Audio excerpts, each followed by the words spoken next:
So I pulled up to get diesel, and while I'm filling up my truck, I look over to the lane next to me, and the hood's open on an old Freightliner, a sand hauler. And man, I saw that big old Series 60 motor just purring.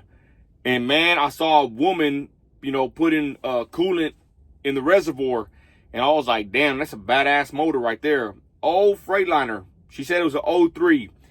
But man, I tell you what, when I saw that motor, I said, damn, that's a badass motor. I told that lady. You know what she said? She goes, I know. She goes, I've already ran it 2 million miles, and I did an in-frame on it. And people keep telling me to get a new truck. She said, heck no. She goes, why do I want to get a new truck when this one right here, it does me real well? And we were just kind of talking right there about the pumps. And I kid you not, y'all, I wish I would have had my microphone on me. I wish I would have had a couple 20s in my billfold, to try to get the interview. I'm going to try to get interviews with these people whenever I, get diesel. I see a lot of people out here that are, characters, and I wish I would have spoke to that woman. I wish I would have hit her up about, doing the interview right there. She had her name on the side of her door. I think she said she's from South Texas, and she was pulling a sand trailer, a double box, missing a mud flap. But she said that she sprung a leak, and she busted a hose or something like that. So I honestly think that she was like on a mission, right? So I don't think she would have spoke to me, but it was very telling, when I saw that motor and I saw that truck, and everybody probably would say, that's an ugly truck, beat up. It's a light blue, Freightliner, look like a classic probably. And I said, when I saw that, I said, that's a moneymaker. Say what you want about the looks, but that motor, that's what matters in my opinion. And like I told her, I said, I will never want a new truck. I don't want a new truck. I rebuilt my motor. I got 200K on my rebuild, and I love my truck. It's a money maker. It's fuel efficient.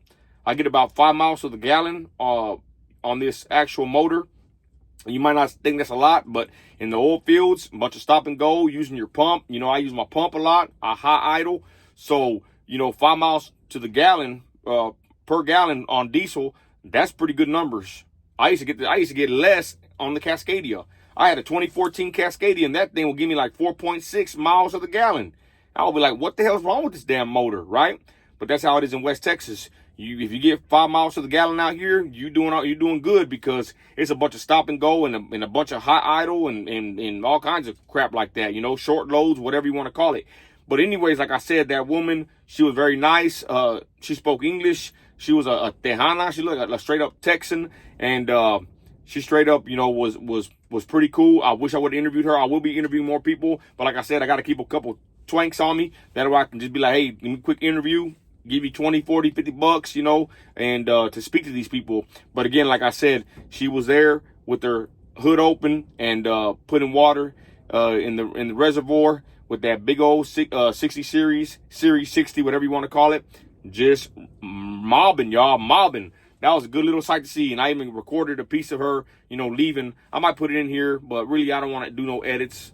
I'm tired of editing videos. But the point is, I met her, and I forgot her name, but she had it on the side of her cab on the door, and I just saw her rolling off, y'all. Like I said, she was missing the mud flap, pulling that double box, and she was on a mission, y'all. So I don't know where she went. I don't know where she's hauling to, but she had the double box on her. Today my day was pretty good. I had 4 loads. Woke up kind of late. Had company over last night, and came in a little bit late. Had to go haul a gas plant. That sucked. The gas plants now, they want you to check in. Man, it's a big hassle. No other loads I got to check in except this one gas plant, and we're not used to that. To pull from any place and you have to check in, it don't make no sense in my opinion.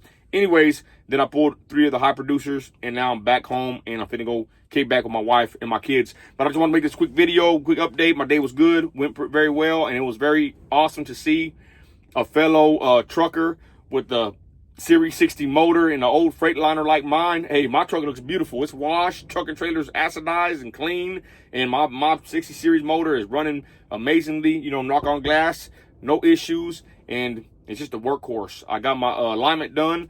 He bent my camber, whatever you call it, and I paid $520 for that. I want to do another video about that later, but it's pulling nice and straight, no issues. My pump's running strong. It's been kind of cold. Now it's heating up. So it's time to make that money, baby. And that's what we're doing. But again, it was pretty awesome to see that old Freightliner with that old 60 series just purring, y'all. And yeah, you could tell that woman loves that truck. It might not be the most prettiest truck, but that motor says it all. She said it's an 03, and she done ran 2 million miles on it and did an end frame on that bad boy.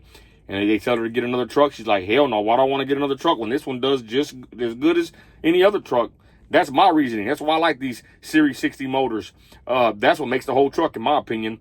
The alignment, the frame, the rubber, everything else to me doesn't matter as much, should I say. That motor is what matters. No emissions, no EGR, running with the Series 60 motor, hauling ass and making cash. With that, y'all, that's my video for the day. Ain't no power like desert power, and I'm out of here. Later.